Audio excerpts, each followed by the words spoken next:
Hey everyone, it's Kyle with Optimum Air Solutions. We're going to be sharing some tips and tricks to help you maintain your AC system and make sure it's running at its optimum efficiency coming into the summer. Click the like and subscribe button and follow us for more content and AC insights. You have technicians come out to recharge your unit once a year.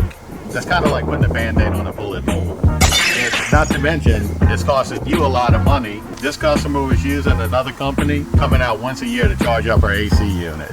Several $100s every time they come out. It's not efficient, drives your energy cost up. You can see here the oil residue, clearly a leak in the evaporator. So we got called out one time, changed the coil out. Customer doesn't need to call us out once a year for that.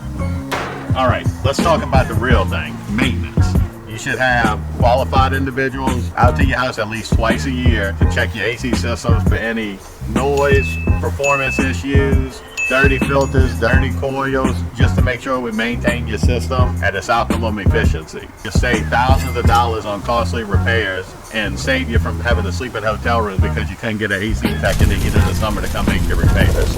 So be sure to give us a call, schedule your maintenances, and let us check that system out and get it running right. On a side note, I'm all for channeling your inner handyman, but when you hear a strange noise on your AC unit, don't start to mess with it. Call the pros and let us take care of it for you. If you like this video, don't forget to subscribe and click the link in the description for our next video.